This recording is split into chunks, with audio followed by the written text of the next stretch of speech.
Investir en bourse, est-ce halal?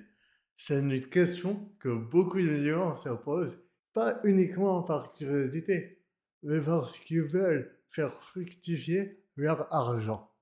Et aujourd'hui, la bourse, comme on le voit sur le graphique en image, c'est une des meilleures solutions pour faire fructifier son argent. On voit que sur un horizon de temps long, c'est un des meilleurs actifs.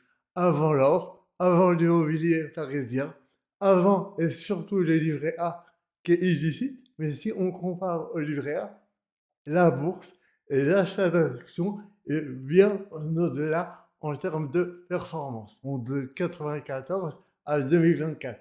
On voit que sur cette période, il y a eu des baisses, des hausses, mais en moyenne, sur le moyen long terme, c'est intéressant d'investir en bourse. Maintenant, le problème qui se pose pour les musulmans, c'est surtout un manque de clarté. Beaucoup préfèrent ne rien faire et laissent leur épargne sur un compte courant dormir et subir l'inflation plutôt que d'investir dans quelque chose de potentiellement illicite. Alors, dans cette vidéo, je vais te donner des réponses sur qu'est-ce que la bourse, qu'est-ce que le fait d'acheter une action, qu'est-ce que tu possèdes et est-ce que c'est halal, oui ou non. Donc la première des choses que l'on va voir aujourd'hui, Inch'Allah, c'est la définition de la bourse. La bourse, investir en bourse, ce n'est pas jouer au casino, ni parier sur des graphiques. On voit souvent des gens qui se disent la bourse, c'est être derrière un PC et analyser des courbes vertes ou rouges et parier à la hausse ou à la baisse. Non, c'est pas ça. La bourse, avant de comprendre comment on investit dedans, on va essayer de comprendre ce que c'est. La bourse, c'est un marché, un lieu où les entreprises lèvent de l'argent pour se développer. Donc il y a des entreprises qui ont un besoin de financement pour financer leur croissance. Par exemple, aller ouvrir un marché en Chine ou au Moyen-Orient pour innover et investir dans de la technologie, dans des recherches et développement qui veulent croître sans s'endetter excessivement. Ben, au lieu d'emprunter uniquement à une banque et s'endetter, ou de se financer sur ses fonds propres qui peuvent être insuffisants, ben, elles décident de vendre une partie de leur société au public. Donc, qui peut acheter une partie de leur entreprise? Des particuliers comme vous et moi, ou d'autres sociétés. Donc, c'est ça la bourse, c'est vraiment un marché. On va y avoir un transfert qui permet aux entreprises de lever de l'argent. Maintenant, c'est pas une action. Parce que en bourse, on achète des actions. Une action, c'est une part de propriété réelle d'une entreprise. Quand tu achètes une action, tu deviens copropriétaire d'une société.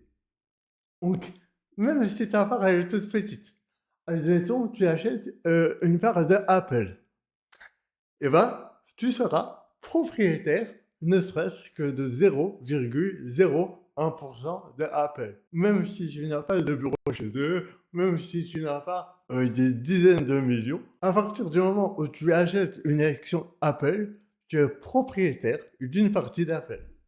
Et ça te permet de gagner de l'argent de plusieurs façons. La première façon de gagner de l'argent potentiellement en bourse, c'est les dividendes. Donc, admettons, l'entreprise fait des bénéfices, eh ben, elle peut décider de redistribuer une partie aux actionnaires, proportionnellement à leur part. Donc, admettons, Apple a fait des bénéfices, il redistribue, admettons, 5% aux actionnaires, et ben, toi, tu auras 5% de ton investissement. Si tu as mis 1000 euros, tu auras 5% de 1000 euros, 50 euros. Si tu as mis 100 euros, tu auras 5% de 100 euros, 5 euros. Et si tu as réussi à obtenir 100 000 euros, eh ben, tu auras 5 000 euros par an. Ce n'est pas chaque année, mais à chaque distribution des dividendes. Ensuite, il y a la valorisation. Si l'entreprise grandit, devient rentable, a plus de clients, alors sa valeur augmente.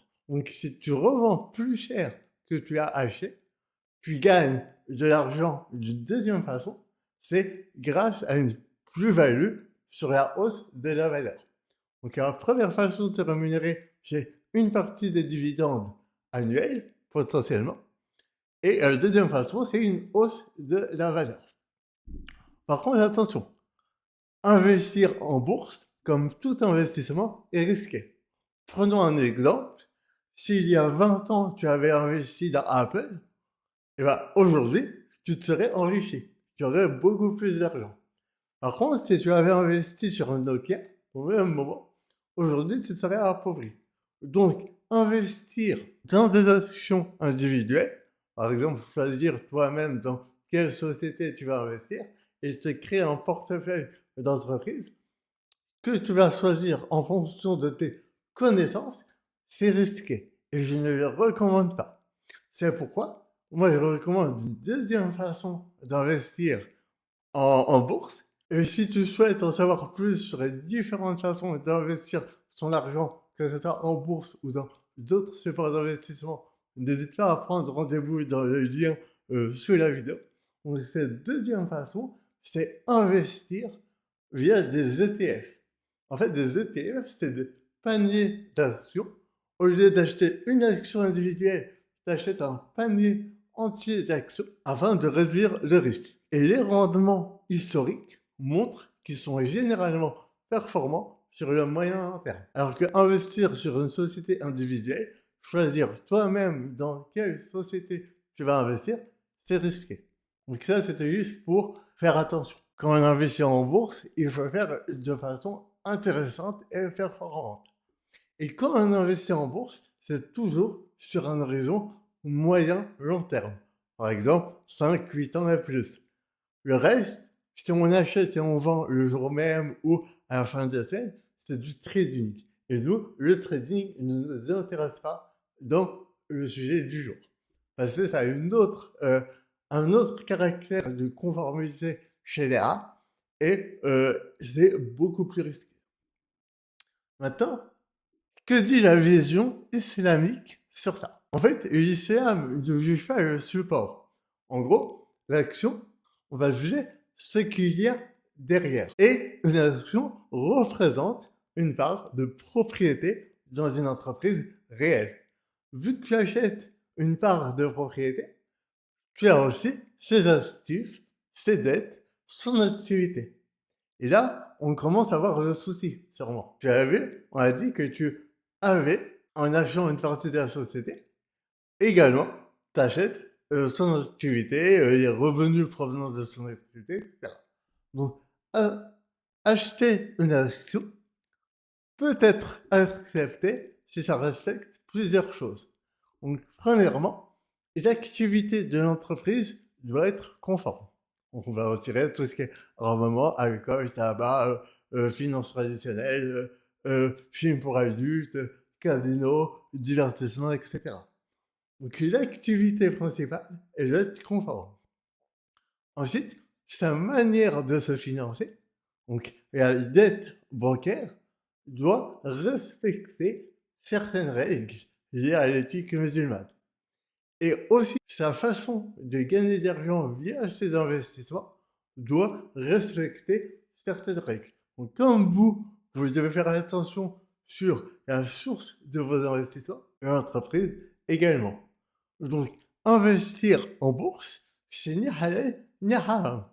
Tout comme ouvrir une entreprise, c'est ni halal ni haram. Vous pouvez ouvrir un restaurant et détenir des parts d'un restaurant qui vend des produits avec et qui ne vend pas d'alcool et qui a été créé sans dette ribaoui. Par contre, vous ne pouvez pas avoir une partie d'un restaurant, être associé dans un restaurant qui vend de l'alcool ou du porc ou à 100% de son financement auprès d'un établissement bancaire. Donc c'est ça les critères, l'activité, le financement et les investissements de l'entreprise. Et pour ça, il y a un comité international de savants qui réunit les savants du monde entier, l'IOFI, qui a émis des critères pour chaque produit financier. Pour la bourse, c'est ce qu'on a dit, l'activité principale doit être licite, mais il peut y avoir une activité résiduelle illicite. Donc, si il y a vraiment quelques petits, tout petits pourcents d'activités illicites, admettons la société elle est halal à 98%, mais qu'il y a 2% d'activités non conformes, on pourra investir dedans. Par contre, on devra purifier cette partie d'activité illicite. Ensuite, il faut vérifier la dette. Et là, pour aller plus loin, la dette qui a été mise en place, les ratios de dettes qui ont été mis en place par l'IOFI et qui doivent être respectés, c'est que la dette ne doit pas dépasser un tiers. Une fois qu'on a respecté ces critères, eh ben, on aura juste à vérifier la purification. Donc, comme je vous ai dit, le pourcentage d'activité illicite devrait être purifié et il faudra le donner obligatoirement. Et il faudra donner obligatoirement cette part de gain non illicite. Par contre, il faudra le faire sans intention de récompense. C'est une obligation religieuse. Donc, on peut, dans un certain cadre, et en bourse, investir dans des sociétés qui ont une très minorité d'activités non conformes, mais il faut le purifier. Et ça, n'oubliez pas, parce qu'il y a énormément de gens qui investissent en bourse sur des ETF Sharia compliance, mais qui ne font pas de purification. C'est une erreur. Formez-vous. Et c'est assez conforme dans l'accompagnement. Et vraiment, si vous avez des questions, n'hésitez pas à prendre rendez-vous via le lien sous la description de la vidéo. Donc, pour conclure, oui, la bourse peut être halal. Par contre, tout n'est pas halal. Toutes les sociétés en bourse ne sont pas halal. L'entreprise dans laquelle vous travaillez, il se peut que vous ne pouviez pas acheter d'actions. Tout dépend de ce que tu achètes. Donc, l'activité elle doit être conforme. Tu dois avoir une propriété réelle de l'action et éviter tout ce qui va être CFD, options futures. Donc ça, c'est des façons d'investir en bourse qui sont pas licites. On verra ça dans de prochaines vidéos. Et éviter tout ce qui est trading à court terme, sans possession ou avec effet de levier. Donc, investir en bourse long terme, oui. Le trading court terme sans possession, il est illicite. Donc attention, je répète, le trading est à éviter. Et ensuite, on va voir aussi comment tu investis. Premièrement, il faut avoir une vision long terme. Il faut bien qu'il y ait un partage du risque dans une économie basée sur des fondamentaux réels. Quand on investit dans une société, on doit investir dans des sociétés qui, derrière, ont des fondamentaux. Une vraie activité, des salariés, de la recherche et développement, etc. Pas uniquement pour de la spéculation pure.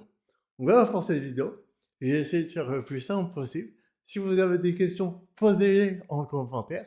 Et si vous souhaitez apprendre à investir de façon halal, conforme à votre éthique et performante, n'hésitez pas à prendre rendez-vous avec moi. Et on verra toutes les options possibles pour investir de façon halal aujourd'hui en fonction de votre situation, de votre objectif, enfin, de vos différents objectifs et de la temporalité sur laquelle vous voulez investir. On n'investit pas de la même façon sur 1 an, 5 ans, 20 ans, ni sur les mêmes produits. On va. N'hésitez pas à me poser vos questions dans les commentaires, vous abonner, et n'hésitez pas à regarder la vidéo que je vais mettre juste au-dessus, où je présente 7 produits d'investissement halal pour les musulmans.